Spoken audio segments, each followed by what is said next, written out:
오늘은 에스라서 7장 1절부터 10절까지의 말씀을 통해서 하나님의 도우심을 입어야 삽니다 라는 제목으로 말씀을 나누겠습니다. 에스라는 포로 시대에 포로로 끌려가서 또 그 포로 생활 중에 태어난 사람입니다. 인생부터가 아주 기구하게 출발을 했다고 할 수 있습니다. 태어나자마자 눈을 떴더니 노예입니다. 그것도 다른 민족의 바벨론이라는 성경엔 바사라고 기록이 되어 있죠. 그 왕국의 노예로 태어났습니다. 여러분, 인생이 낳자마자 눈을 떴는데 노예였다. 정말 기가 막힌 일이 아닐 수 없을 것입니다. 눈을 들어봤더니 바사 왕국의 자제들은 또 그 왕국의 높은 벼슬을 하는 자식들은 좋은 곳에서 좋은 옷을 입고 또 좋은 학교에서 공부하면서 아주 풍요로운 생활을 합니다. 에스라는 그런 생활 전혀 하지 못했습니다. 그렇다면 이 에스라가 정말 아무것도 아닌 사람이었던가? 성경은 그렇게 말하고 있지 않아요. 오늘 본문 읽은 에스라서 7장 기록된 말씀을 보면 아론의 16대 자손이다 이렇게 설명하고 있어요. 에스라 7장 5절에 기록된 말씀이죠. 여러분, 아론은 누굽니까? 모세의 친형이에요. 레위 지파의 시조라고 할 수 있는, 출발이라고 할 수 있는 그 명문 가문의 자손이었어요. 여러분, 그런데 명문 가문이었으면 뭐합니까? 노예로 태어났는데, 노예로 끌려왔는데, 이미 과거에 지난 아주 까마득한 얘기일 뿐입니다. 여러분, 현실은 뭐라고요? 노예입니다. 그런데요, 에스라는 뜻이 무엇이냐면요, 여호와의 도우심이라는 뜻입니다. 여호와께서 도우신다는 뜻이에요. 에스라는 이렇게 말할 수 있을 것입니다. 하나님, 뭘 도와주셨는데요? 난 노예예요. 난 포로라고요. 내가 할 수 있는 것은 아무것도 없어요. 보세요. 내 현실은 노예입니다. 그리고 인생을 막 살았다면 에스라가 없었을 것입니다. 참 기구한 거예요. 에스라는 진짜 조상이 지은 죄 때문에 노예로 끌려왔고 노예로 태어났고 이 상황 속에 살아가는 거예요. 여러분, 기가 막히지 않습니까? 하나님, 내가 잘못하고요, 내가 죄를 짓고요, 내가 문제가 있어서 벌을 받는 거면 감사해요. 내가 이거를 정말 회개하고 돌이켜서 주님의 말씀대로 뜻대로 다시금 살아가겠습니다. 용서해 주세요. 여러분, 이 경우가 아니에요. 이런 문제가 아니에요. 우리는 살아가면서 수많은 어려움과 고통을 만나요. 그런데 왜 이것이 나에게 왔는지 모를 때가 너무나도 많다는 사실이에요. 에스라가 자포자기하고 에라, 인생 막 가는 인생 그냥 막 살자, 그렇게 하지 않았어요. 에스라는 여호와가 도우신다는 뜻을 가진 참으로 놀라운 이름을 가진 사람이었습니다. 에스라 7장 1절부터 에스라를 길게 설명하고 있어요. 굳이 왜 이렇게 많은 절을 사용해 가면서 그의 조상들의 이름을 하나하나 열거하면서 이렇게 많은 구절을 사용했을까? 그는 하나님이 버린 인생이 아니라는 사실이에요. 하나님이 주목하고 계시는 사람이라는 사실이에요. 우리는 하나님의 자녀가 된 사람들이에요. 하나님이 우리를 절대로 버리시지 않았다는 사실을 우리는 알고 있어야 돼요. 그는 열심히 공부했어요.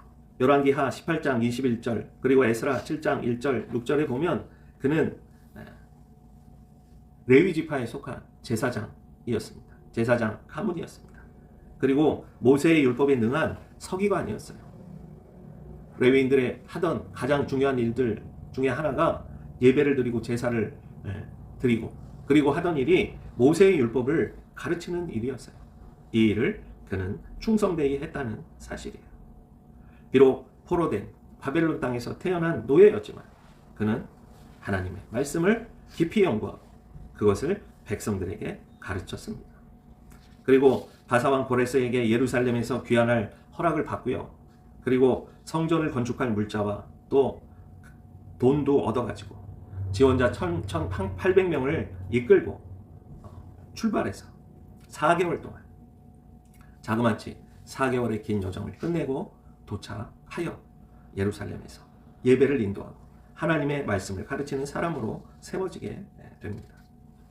그는 하나님의 선한 도우심을 힘입어 첫째 달 초하루에 바벨론을 떠나서 다섯째 달 초하루 4개월에 걸친 여정을 끝내고 이스라엘 자손과 제사장들과 레위 사람들과 노래하는 자들과 문지기들과 느디님 사람들과 함께 도착할 수 있었습니다.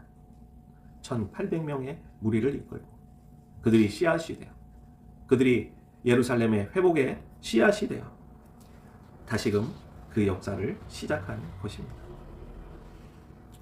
1절 말씀 읽어보겠습니다. 이 일 후에 바사왕 아닥사스다가 왕이 있을 때 에스라라 하는 자가 있으니라. 그는 스라야의 아들이요 아사랴의 손자요 힐게야의 증손이요. 여기 보면 6절에 보면 에스라가 노예로 있을 때 포로로 있을 때 어떤 일을 했습니까? 6절에 기록되어 있어요. 그는 가만히 있지 않았어요. 그는 신세한탄을 하지 않았어요. 그는 절망하지 않았어요. 어떻게 했습니까? 우리 같이 읽어보겠습니다. 이 에스라가 바벨론에서 올라왔으니 그는 이스라엘의 하나님 여호와께서 주신 모세의 율법에 익숙한 학자로서 그의 하나님 여호와의 도우심을 입음으로 왕에게 구하는 것은 다 받는 자더라. 아멘. 돌아가겠습니다. 백성을 데리고 돌아가겠습니다. 예루살렘으로 다시 돌아가겠습니다. 구했더니 건축 자재와 또 돈과 또 돌아갈 사람들을 허락받는 이 정도까지 하나님께서 도우시는 사람이었다는 사실이에요. 그는 여호와의 율법에 능한 학자라고 기록하고 있어요. 하나님의 말씀을 사모하고 그분의 말씀을 끝까지 의지하고 또 자기가 이 땅에서 할 일이 무엇인지 분명하게 알고 있었던 사람입니다. 예배를 회복해야지. 돌아가야지. 예배는 예루살렘 성전에서 하나님이 드리라고 하셨어. 다른 데서 드리는 건 예배가 아니야. 그는 그 마음을 가지고 하나님의 말씀대로 돌아가기를 구하였습니다. 6절에 기록된 그 말씀 그대로 하나님 여호와의 도우심을 입었다라고 기록하고 있어요. 하나님의 도우심을 입고 하나님의 뜻대로 살아가면 모든 일들이 이루어지게 되는 거예요. 그런데 우리는 대부분 어떻게 삽니까? 하나님의 도우심을 입기보다는 내가 원하는 것을 하나님께 아뢰옵니다. 하나님의 뜻을 구하시기보다는 내 뜻을 먼저 구하고 여호와의 도우심을 받기를 원합니다. 하나님의 뜻과 내 뜻이 안 맞으니까 응답이 되지 않는 거예요. 하나님의 선하신 도우심으로 6절과 9절에 이 말씀을 또 강조하고 있어요. 우리 9절 말씀도 한번 읽어볼까요? 에스라 7장 9절입니다. 첫째 달 초하루에 바벨론에서 길을 떠났고 하나님의 선한 손에 도우심을 입어 다섯째 달 초하루에 예루살렘에 이르니라. 하나님의 선한 손에 도우심을 입어서 그들은 1800명에 이르는 사람들이 도착할 수 있었습니다. 하나님의 도우심이 없다면 우리 인생은 아무것도 아니라는 사실을 알아야 합니다. 하나님이 도와주셔야 되는 거예요. 바벨론 왕 아닥사스다가 이스라엘의 포로 생활을 끝내고 복귀할 것을 명령한 것도 하나님의 도우심이 있었기에 가능한 일이었습니다. 그는 4개월의 긴 여정을 완료할 수 있었던 것도 하나님의 도우시는 손이 있었기에 가능한 것이었습니다. 히브리서 13장 5절 6절 말씀에 돈을 사랑하지 말고 있는 바를 족한 줄로 알라. 그가 친히 말씀하시기를 내가 결코 너희를 버리지 아니하고 너희를 떠나지도 아니하리라 하셨느니라. 여러분, 이어지는 말씀이 6절인데요. 히브리서 13장 6절 말씀을 주목하세요. 그러므로 우리가 담대히 말하되 주는 나를 돕는 이시니 내가 무서워하지 아니하겠노라. 사람이 내게 어찌하리요 하니라. 주는 나를 돕는 이시다 라고 고백하고 있어요. 그래서 우리가 이 세상을 두렵지 않고 살아갈 수 있는 거예요. 두려워하지 않고 살아갈 수 있는 것입니다. 시편 54편 4절에 하나님은 나를 돕는 이시며 주께서는 내 생명을 붙들어 주시는 이시니이다 라고 말씀하고 있어요. 하나님이 나를 돕는 이시라고 고백하고 있어요. 주께서 내 생명을 붙들어 주신다고 고백하고 있어요. 하나님의 도우심을 입는 사람은 절대로 절망할 수가 없습니다. 시편 139편 10절에 거기서도 주의 손이 나를 인도하시며 주의 오른손이 나를 붙드시니이다. 어디에 있든지 무엇을 하든지 하나님의 도우시는 손이 나를 붙드시고 주의 오른손이 나를 붙드시고 인도하신다는 말씀입니다. 누가 행복합니까? 세상에 혼자 남겨졌을 때 사람들은 불행하다고 느낍니다. 세상의 모든 짐을 지고 갈 때 불행하다고 느낍니다. 나만 버려졌다고, 아무도 나를 돕는 사람이 없다고 느낄 때 사람들은 절망합니다. 불행하다고 생각해요. 행복하지 않다고 생각합니다. 여러분, 그러나 하나님은 우리를 도우십니다. 우리를 행복하게 만드시는 분이세요. 신명기 33장 29절에 아주 특이한 말씀이 기록되어 있어요. 하나님께서 우리 인생들에게 아예 대놓고 말씀하시는데 갸우뚱 이해가 안 되는 사람도 많이 있어요. 왜냐하면 너무나도 특이한 말씀이 기록되어 있기 때문이에요. 그래서 이 말씀을 가지고 설교 제목을 삼는 목사님들도 많이 있어요. 뭐라고 기록된지 아십니까? 신명기 33장 29절에 이스라엘이여 너는 행복한 사람이로다. 하나님께서 너는 행복해 라고 선언하시는 거예요. 여러분, 하나님이 행복하다면 행복한 거예요. 아멘. 아니에요. 불행해요. 아니에요. 행복하지 않아요. 아니에요. 슬퍼요. 아니에요. 외로워요. 고독해요. 힘들어요. 불행해요. 하나님 그런 소리 하지 마세요. 무슨 말씀이에요? 내 삶을 보세요. 내 현실을 보세요. 어린 반푸르치도 없는 소리 하지 마세요. 내 환경, 내 현실이라면 에스라가 태어나자마자 노예였는데 그의 생과 삶을 보면 처음부터 에스라가 어떻게 행복할 수 있어요? 하나님 거짓말하지 마세요. 그가 지은 죄 때문에 그랬던 것도 아니었어요. 도리어 하나님이 불의하신 하나님 아니세요? 무슨 공의의 하나님이시라면서요. 그렇게 우리는 따져 물을 것입니다. 그런데 신명기 33장 29절에 너는 행복한 사람이로다 라고 말씀하고 있어요. 이어지는 말씀을 읽으면 여러분, 하나님의 말씀이기 때문에 우리는 이걸 받아들이고 수긍해야 하는 거예요. 왜 행복하냐? 여호와의 구원을 너같이 얻은 백성이 누구냐?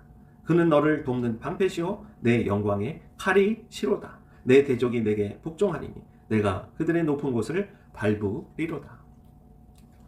여호와의 구원을 너같이 얻은 백성이 누구냐? 그는 너를 돕는 방패시오 영광의 칼이 시로다 라고 말씀하시면서 이 이유 때문에 너는 행복한 사람이야 하는 거예요. 어느 집사님이 사업이 망하고 아이는 싸워가지고 친구를 때려서 병원에 입원을 시키고 경찰서에서 연락이 오고 그리고 남편은 일도 안 하고 술만 먹고 들어와서 맨날 때리고 돈 달라고만 하고 경찰서에서 연락이 와서 부모와 합의 보라고 하고 미치겠는 거예요. 그래서 하나님한테 그랬대요. 하나님, 당신이 나를 구원해 주신 거 말고는 해주신 게 뭐가 있는데요? 이 내 삶을 보세요. 지긋지긋해요. 너무 싫어요. 구원해 주신 거 말고는 해주신 게 뭐냐는 겁니다. 그런데 세상에 혼자 남겨졌을 때, 나만 억울하다는 생각이 들 때, 하나님은 너는 행복한 사람이야. 여호와의 구원을 너같이 얻은 백성이 누구냐? 라고 말씀하세요. 여러분, 구원이 에서는요 너무 배가 고팠어요. 사냥을 하고 돌아와가지고 너무나도 힘들었어요. 근데 동생이 집에서 팥죽을 끓이고 있는 거예요. 팥죽 한 그릇이 너무 먹고 싶은 거예요. 근데 동생이 끓이는 이 팥죽, 너무나도 이것을 당장 먹고 싶었던 에서는 장자의 직분을 그냥 팔아버렸어요. 그까지 꺼먹어. 하나님의 축복과 구원을 아주 소홀히 여기는 사람들이 있어요. 그까짓 게 뭐야? 지금 당장 나한테 도움이 안 되면 소용이 없는데. 나에게 지금 당장 현실적으로 도움이 안 되면 그게 무슨 소용인데. 근데 히브리서에서는요, 장자의 직분을 경홀히 여긴 에서에 대해서 책망하고 있어요. 그것은 믿음이 아니라고 말합니다. 믿음을 버리는 사람들이 너무나도 많아요. 히브리서 4장 16절에 그러므로 우리는 긍휼하심을 받고 때를 따라 돕는 은혜를 얻기 위하여 은혜의 보좌 앞에 담대히 나아갈 것이니라. 은혜의 보좌 앞에 계속 나가야 되는 거예요. 하나님 앞에 계속 나가야 우리가 살아갈 수가 있는 것입니다. 시편 10장 14절 말씀에 주께서는 보셨나이다. 주는 재앙과 원한을 감찰하시고 주의 손으로 갚으려 하시오니 외로운 자가 주를 의지하나이다. 주는 벌써부터 고아를 도우시는 이시니이다. 외로운 자가 주를 의지한다라고 기록하고 있습니다. 여러분 진짜 외로우시면 주를 의지해야 하는 거예요. 하나님만이 우리의 삶을 도와주시고 회복시켜 주실 수가 있습니다.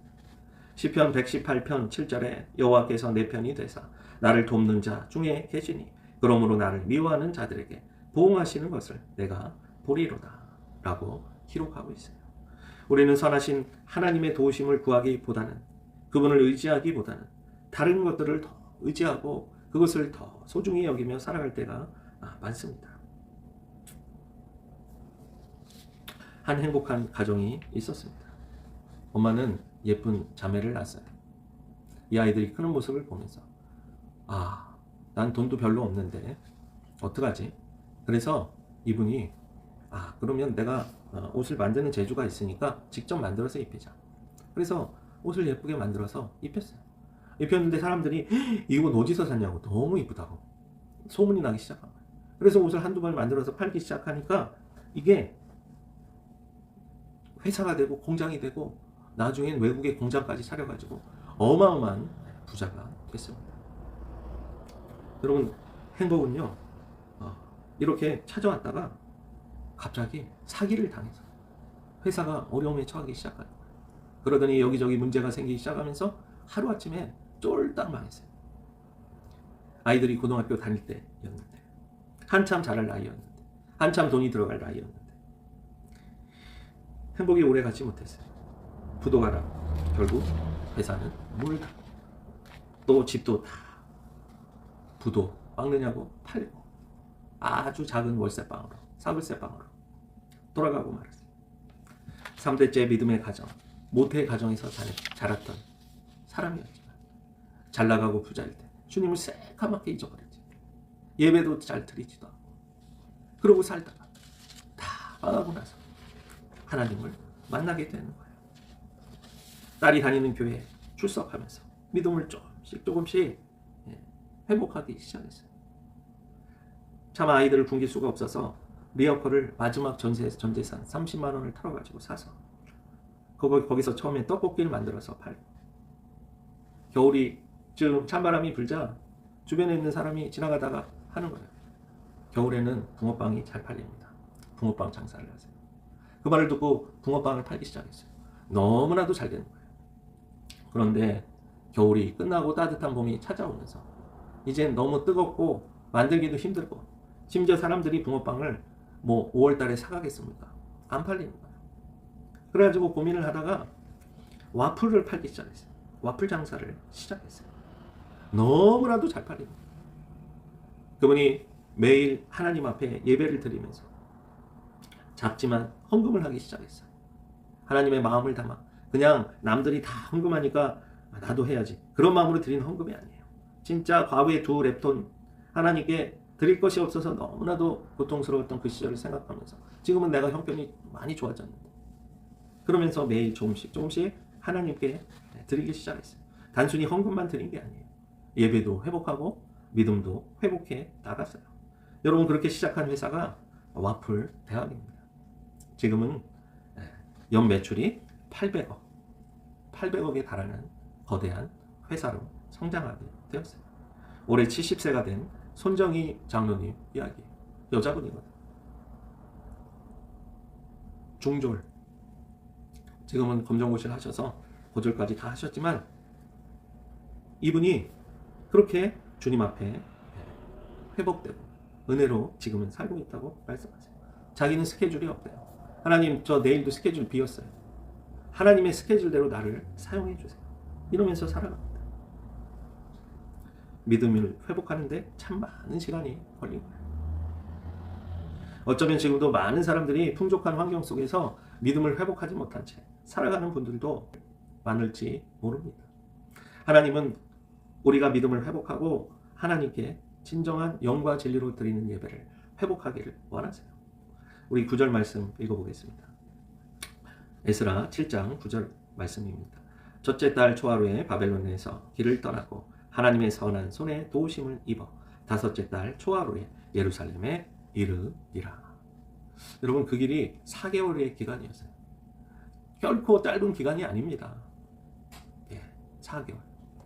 4-3-12, 120일 동안 1800명의 무리가 먹고 자면서 야영을 하면서 4개월 동안 왔다는 사실이에요.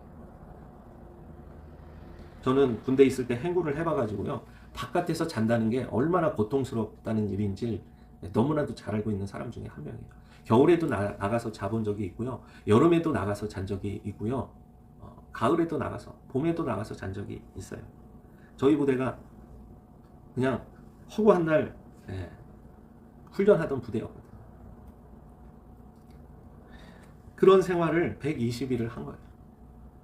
누우면 땅이 돌이 있고 편안하게 단 하루도 잠을 잘 수가 없는 거예요.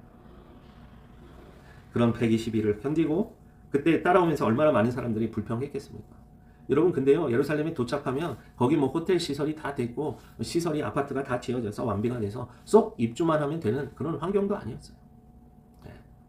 그들이 겨우 성을 쌓고 겨우 이제 겉에 그 문만 달아놓은 이곳에서 처음부터 시작해야 하는 거예요. 폐허가 된 예루살렘이 여기서 이제 시작해야 되는 거예요. 그 사람들을 데리고 하나님 한 분만 의지하고, 그리고 이 120일의 길을 걸어서 도착했다는 사실이에요. 이때 하나님이 함께 하시지 않았다면 그 사람들 다 불평하고 원망했겠죠. 왜 이런데 차라리 노예로 바벨론 생활할 때가 좋았어요. 그래도 거기는 먹여주고 재워주고 비는 피할 수 있었잖아요. 이게 뭐예요, 이게? 말만 자유인이지 이게 뭐냐고요? 불평했을 사람 없었을 것 같습니까? 여러분, 출애굽에서 나왔을 때 이스라엘 백성 중에 나온 사람들 중에는요, 딱 2사람만 가나안 땅에 들어갔어요. 하나님 그거 너무 싫어하세요. 불평하고 원망하는 거. 절대로 가나안 땅에 못 들어가게 하세요. 여호수아와 갈렙만 불평하지 않았어요. 하나님이 주신 땅이다. 적과 꿀이 흐르는 땅이다. 저들은 우리의 밥이다. 하나님이 주신 땅을 쟁취해야 된다. 노예 생활로 돌아갈 수 없다. 노예로 사느니 차라리 광야에서 자유인으로 죽는 게 낫다. 이런 마음으로 살아간 거예요. 근데 대다수의 사람들은요, 광야의 자유인 필요 없어요. 우린 먹여주고 재워주고 입혀주고 잘만 등만 따스하게 해주면 불평하지 않을 거예요. 그냥 주는 대로 먹고 살게요. 자유가 없어도 좋아요. 여러분, 하나님은 그렇게 사는 인생들, 사탄 마귀가요, 돈을 던져주고요, 적당히 먹고 살게 해줘요. 그러면 거기에서 너무 안주하고 그게 너무 좋으니까 하나님을 버려요. 그렇게 살아가는 인생들 어마어마하게 많습니다. 하나님은 그런 인생들 가나안 땅에 한 발도 들이지 못하게 하신다는 사실이에요. 그래서 구원받은 하나님의 백성이 너는 행복한 사람이라 라고 말씀하시는 거예요. 베드로전서 5장 6절에 이렇게 기록되어 있습니다. 그러므로 하나님의 능하신 손 아래에서 겸손하라. 때가 되면 너희를 높이시리라. 하나님 앞에 능하신 손 아래 그분의 도우심을 구하고 그분 앞에 늘 겸손하게 주님을 바라보면서 예배하면서 살아갑시다. 여호와의 율법을 연구하고 율례와 규례를 이스라엘 백성들에게 가르치기로 에스라가 결심합니다. 우리 10절 말씀 읽어보겠습니다. 에스라가 여호와의 율법을 연구하여 준행하고 율례와 규례를 이스라엘에게 가르치기로 결심하였더라. 아멘. 그는 예루살렘 성과 성전을 회복하고 예배를 회복하고 하나님의 율법을 가르치기로 결심을 했어요. 바보들은 항상 결심만 하죠. 그러나 하나님의 사람 에스라는 달랐어요. 8장은 에스라가 결심을 실천한 기록이에요. 그는 하나님의 말씀대로 결심하고 가르치기로 결심하고 실제로 가르쳤어요. 우리의 삶이 하나님의 도우심을 힘입어 이제 말씀대로 살아가는 귀한 하나님의 자녀들이 다 되시기를 간절히 축원합니다. 기도하겠습니다. 거룩하고 사랑이 많으신 하나님, 이 시간 주님의 음성, 주님의 말씀을 다시 듣습니다. 노예로 사는 인생이 아니라 자유인으로 살게 하옵소서. 사탄 마귀의 종으로 사는 인생이 아니라 하나님의 자녀로 당당히 세상에 살아가게 하여 주옵소서. 에스라가 모든 환경을 다 이기고 하나님의 말씀으로 승리한 것처럼 우리의 인생도 에스라처럼 여호와의 도우심을 입어 승리하게 하옵소서. 승리하게 하옵소서. 이 모든 말씀 우리 주 예수 그리스도의 이름으로 기도했습니다. 아멘. 이제는 우리 주 예수 그리스도의 은혜와 하나님 아버지의 무한하신 사랑하심과 성령님의 감동 감화 축복하시는 은혜가 오늘도 하나님의 도우시는 손길을 의지하여 살기로 원하고 결심한 귀한 우리 생교회 성도님들 머리 위에, 가정 위에, 일터 위에, 사업장 위에, 하시는 모든 일들 위에, 사랑하는 자녀들 머리 위에, 함께하는 모든 영혼들에게도 이제로부터 영원토록 함께하옵시기를 간절히 축원하옵나이다. 아멘.